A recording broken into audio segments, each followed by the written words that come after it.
Think having more money equals having more style? Think again. I'm going to give you some clear and insightful reasons why less is often more. Because no matter how much or little you think you have, you too can have some style. Welcome, my name is Mosha Lundström Halbert. I'm a fashion journalist and style expert. And I believe that what you wear is self-care. This show and channel discusses all matters of personal style and inspires you to find yours. So forget the trends, lose the logos, burn your chinos. It's time to wear the clothes and not the other way around. I want to inspire you to explore what makes you feel like your truest self. Throw your questions below as we go through, and I'm going to answer all of them, and it might just inspire a future episode of Have Some Style. Ready to dive into today's topic of why money doesn't equal style? I sure am. Here are the 4 ways that you can do more with less. And stay tuned to the end of the episode where I recap this and give us some style homework, myself included, because we're all in this together and it's a continual process of self-improvement. Number 1, status symbols are not style. Depending on where you live, who you follow on social media, even here on YouTube, you'll probably notice that there is a ton of people that are decking themselves out head to toe in designer brands and logos. And you know what? Good for them. Fine, to each their own. But I want to clearly distinguish status symbols from style, flexing from fashion, because there is a clear distinction in my mind. Okay, so I'm going to throw out some obvious examples that just really come to me top of mind of this kind of like rich status flex look that you might have seen before. So it might be Hermes handbags. It could be Cartier jewelry. It could be Louis Vuitton anything, especially slippers it seems these days, Bottega clutches, Gucci tracksuits, Valentino studs on accessories, Chanel anything, Dior book bag, Versace jumpsuit, Balmain blazer. I mean, I could go on and on with these like very recognizable, branded, often logoed items. What I want you to think about is when someone's wearing this, you don't really notice them first and foremost. You notice the brand and your affiliations with that brand, or your associations rather. So essentially what this person is doing is they're becoming a sandwich board for that brand, and they're offering their free PR services via their person because they are just covered head to toe in these symbols of these very famous luxury brands. But what I would just like to remind us all is that what we wear has meaning, and a deep meaning, and how people perceive us and how we perceive ourselves matters. And I think it's really important to think about and be strategic and control that message so that it aligns with, again, who you are authentically and what you're trying to communicate, accomplish, and where you're trying to go, frankly. So living in Los Angeles and Miami as I do, it's very interesting. I see a lot of this kind of almost fashion fronting, a lot of shameless displays of wealth and status. And I really think it's a missed opportunity. And I'm going to share with you why. So listen to me here. You only have one life and there's only one you.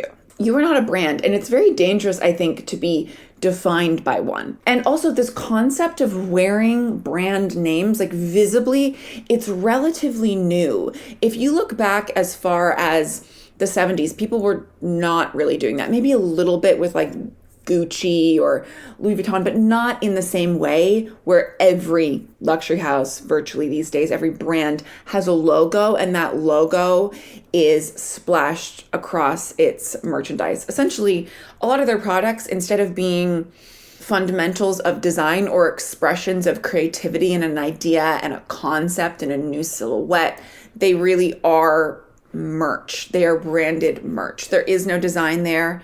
It's just graphic design via the logo.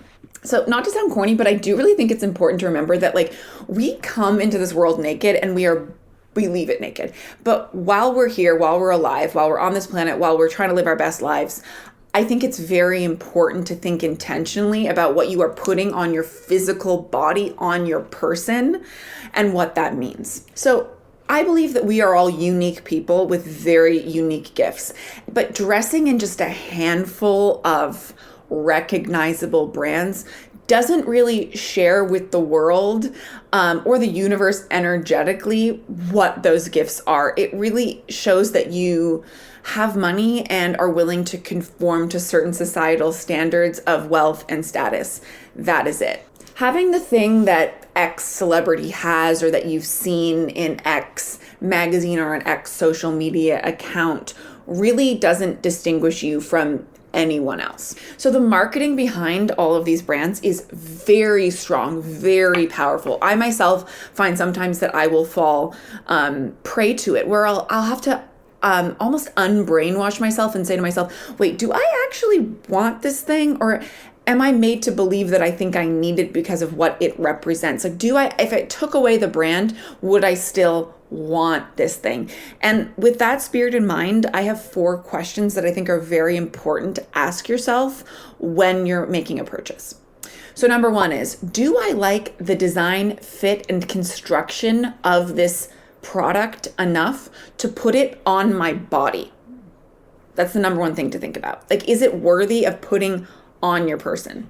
Number 2, does this align with my style? On this channel, on this show, we're going to be doing a lot of work to really hone in and cultivate exactly what that is for you. For some of us, it might be already a lot more developed, and for others, we might really have to be doing more work to fully extrapolate what our style is. But you have to ask yourself that question. Number 3 is it me? It's just 3 simple words, but ask yourself that with everything. Even ask yourself that with things that are already in your closet and that you own.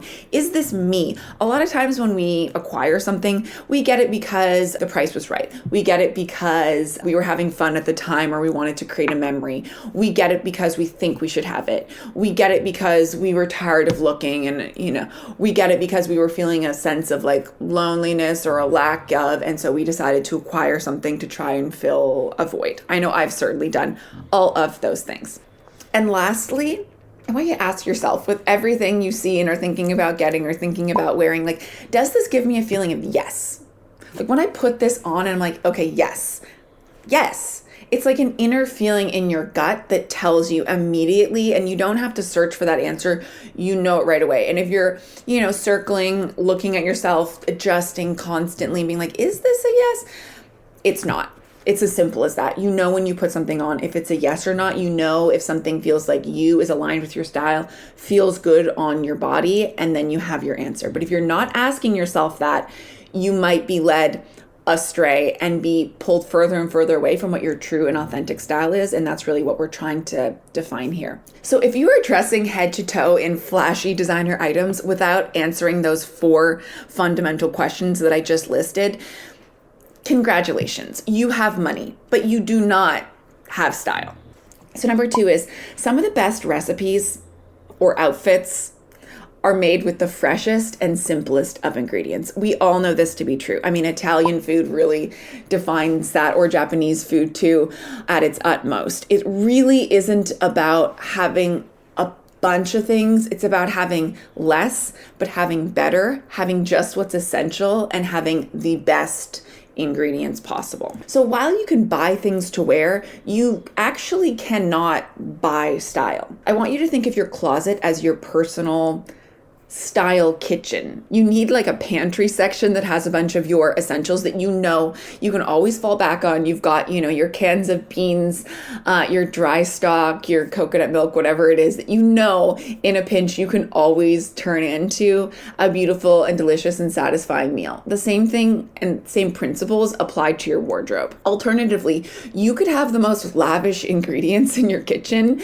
You could have, a jar of caviar and some foie gras and some fancy cheese, I guess. Actually, that does sound really good, but you know what I mean. You could have some disparate ingredients that are very expensive, exclusive, luxurious, but they don't necessarily go together and create a meal or create an outfit. In the same way with your closet, you might have, the shoe of the season and the bag and the dress.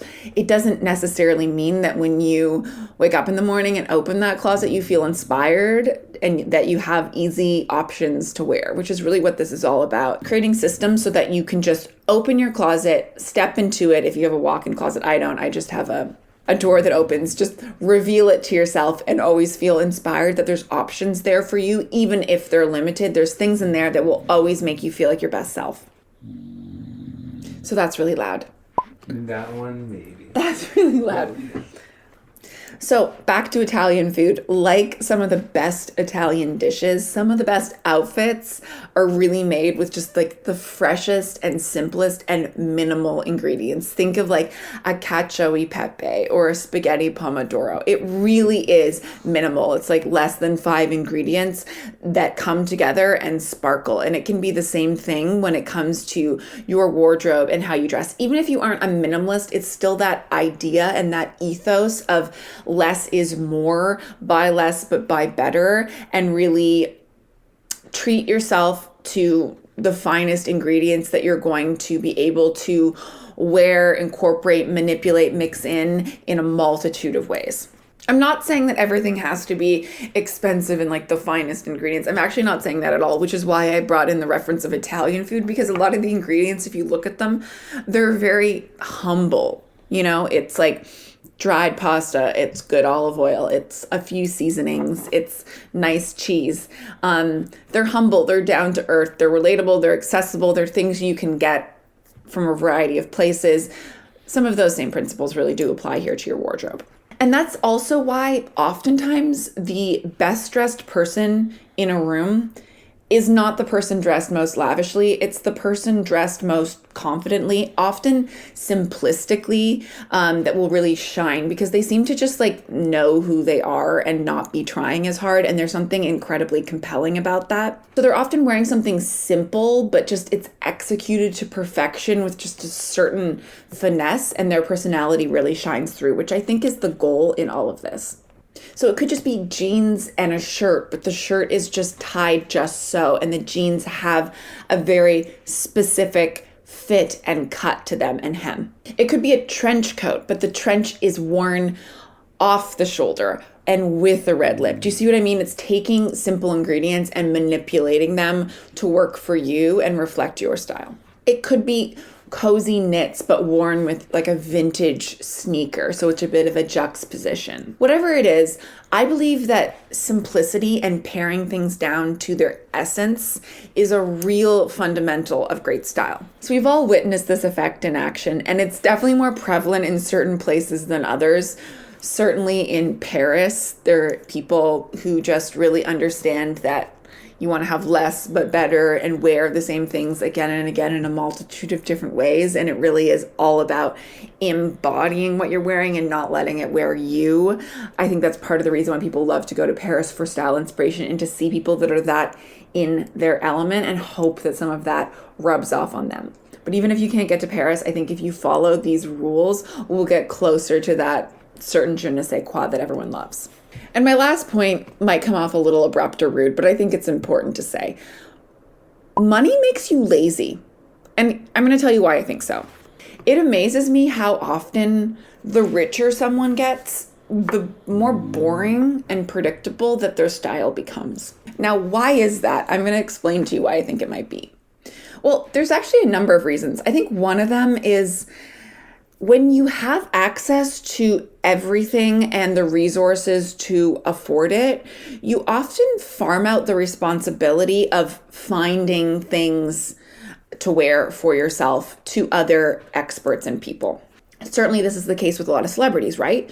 Even down to their looks when you see them out and about, snapped by the paparazzi, street style, are styled by someone else. They have someone on their payroll that they are, paying out on a bi-weekly basis to send them clothes and consult on all of their outfits. Oftentimes it's not just for red carpet and public appearances. It's every time they're stepping out. Their style and the cultivation of it, I'm sure, to varying degrees, depending on the person, there's a level of involvement there, but they're not fully owning that piece, and especially the discovery process. I've done shoots before with celebrities where I will be styling them, but then I have to work directly with their stylist, who is also working directly with their manager and their publicist and their agent and their friends and entourage, and everyone is weighing in on what that person is wearing. So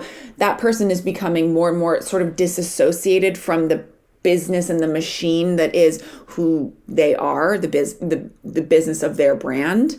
And that happens in a lot of cases with celebrities. But even just with like regular rich folk, I've seen this happen a lot, which is why I wanted to remind you that like just getting more money doesn't mean, oh, suddenly if I could afford this, that, and the other, I could be my best self and have better style. No, unfortunately, those two things do not correlate. So there's a number of reasons for this. One is they farm out the discovery process and the alchemy that is cultivating one's look, one's image, one's wardrobe, what you're wearing. A lot of rich people, they will have personal shoppers either that work just for them or are on staff with various luxury e-com or department stores. They have their card on file, and I'm not even kidding you. They will send them easily 6 figures worth of clothing on a seasonal basis for them to just choose from and then just send back what they don't want. And then, the difference gets charged to their card.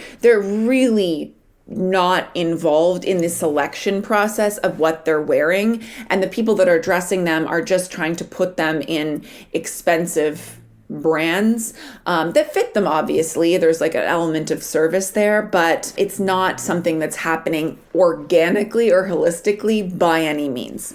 They're also oftentimes sending them the must-have or the it items of the season. These are items that are super hot. They're going to be everywhere all at once, and then they're going to die a quick death the next season. And so these people's wardrobes will become ballooning with luxury items that no longer feel relevant because they were so hot one moment. Whereas I think if you don't have as much money and you are buying something more expensive or investing in something, you're probably inclined to do a lot of research, think carefully about the cost per wear. Also consider, am I still going to want to wear this next season? Which is something that the rich just don't really need to consider. And I think it makes your style overall lazier and less interesting, more cliche, more predictable, more expected. I could go on. Also, the other thing I've observed about rich people is they often surround themselves with other rich people who are also prescribing to this method of self-presentation that really, there's elements of one-upmanship and there's elements of belonging into this upper echelon world that require certain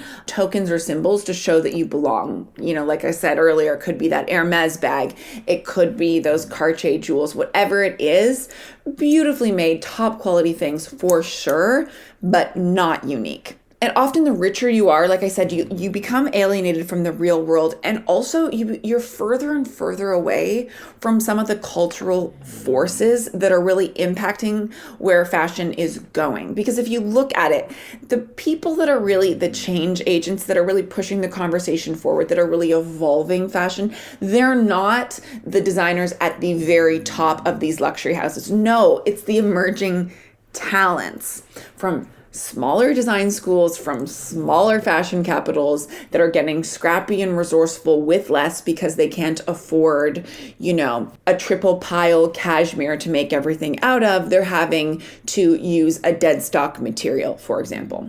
I believe that a lack of resources can actually make you so much more resourceful. I'll give you an example of this. I remember when I first started going to fashion weeks, my first fashion weeks that I went to were in London. And, I'm flying at the very back of the bus of the plane. I have no budget for a wardrobe of new clothes. I'm a nobody. No designer's like lending me clothes to wear to the shows. I'm working with what I got. And so what I did in those early days is I was like literally going to the Salvation Army to try and find cool things, which I did. I remember I found an amazing like Saint Laurent camel hair coat once that I ended up wearing to Paris Fashion Week. I would scour these like designer discount websites like Yoox to find past season things, which actually was very clever because then I wasn't wearing like the it item of the season and looking like such a lemming out there in the fashion world. I looked like more in the know that I was wearing past season Givenchy, for example. I remember I got this incredible Givenchy coat for like the deepest discount. I could barely afford it, but I was like, I'm going to wear this coat with everything this fashion week. It's worth it for me to make me feel like a real fashion person, but also show my true style and not just be showing a brand. And the other thing I did was I made things with my mom just like old school sewed things. We made circle skirts out of leather and different various things. And then I also took some things from my husband's wardrobe, boyfriend at the time, like a Rolling Stones vintage t-shirt, that kind of thing. I just got really scrappy and resourceful. And I'm telling you, in those early days, I actually got my photograph taken more by the street style photographers and got more like attention and kudos and appreciation for my style than I did later on when I did start to get more access, when I was further along in my career, when I did have a bit more of a budget to buy more expensive things, and when designers were lending me things as well. My style, if I look back on it, probably became less authentic because I was wearing things that were like gifted to me or that I was borrowing versus things that I had worked really hard to find or afford and that I had thought really intentionally about, if that makes sense. So I may have spent way less than my fellow colleagues in the front row. At this point in my career, I was like in the fourth row, but I actually looked a lot more unique and special and interesting in a way because I wasn't wearing what everyone else was wearing. And I was wearing things that I really had worked hard to source and acquire that meant something to me. So I stood out, but in my own special way. Not because of the brand I was wearing, but because of the way I was wearing things and the random combinations that I was coming up with just to try and be my best self in a very intimidating setting such as Fashion Week. So my final note to anyone who's listening to this who is rich or has a lot of money or is working towards becoming wealthy eventually, and you might just think, okay, have you just told me that basically rich people have no style and it's just hopeless? That's not what I'm saying. What I want you to think about is historically in society, we look to the wealthy individuals to patronize up and coming creatives. So if you look at like French salon culture in the 18th and 19th century, you had the wealthiest people that were at the top of society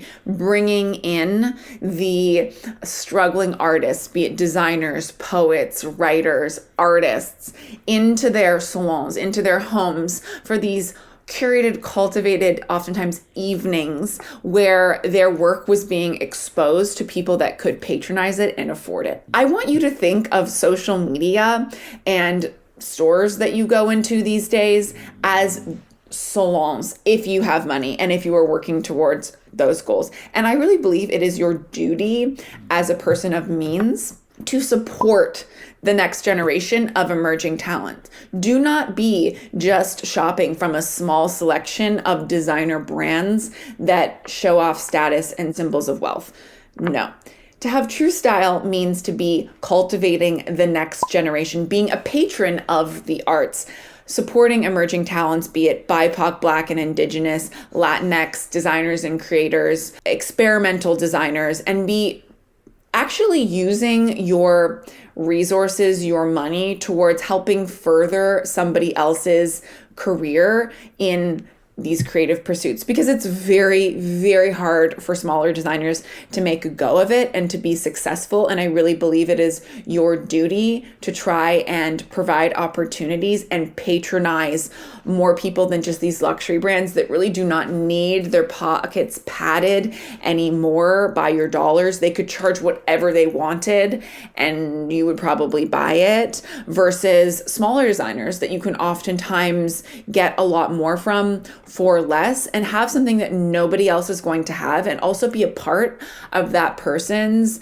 artistic journey towards making a successful career as a designer, which I think is a really beautiful thing. So find those emerging talents. Do not just be going to the big 5 to 10 brands for all of your wardrobe needs. If you are a person of means, that is my message to you. You must consider it your duty to seek out and support independent designers and creatives from a diverse sector of backgrounds. So to summarize what we talked about, I want you to take note, write down these 4 fundamental mantras when it comes to having some style. Number 1, status symbols are not style. Number 2, some of the best recipes or outfits are made with simple and limited ingredients. Number 3, money makes you lazy. And number 4, spread the love. So if you like this video, please give it a thumbs up, subscribe, and ring the bell. And also, you're gonna wanna watch some of my other videos that are gonna help us all hone our personal style. Let's keep this conversation going in the comments as well. Let me know if what I said resonated with you. Did it bring up any personal examples that you have? Do you disagree with any of my points? Let's continue this dialogue. Also, what do you want to hear? Do you have any pressing questions? Did this make you think of any other issues that you think we should discuss when it comes to personal style? Let me know. It might inspire a future segment of Have Some Style. So be sure to follow me at Mosha Lundström on Instagram and on TikTok at Friend in Fashion for more tips, tricks, and fashion advice. This is also a great way to be kept up to date in my work as a fashion journalist and style expert, where I appear on TV and radio and again here on YouTube. I'm also an entrepreneur. I have a brand called Thermacota with my mother and my sister of outerwear, which you can also check out, and I've left all these links below. So until next time, have some style.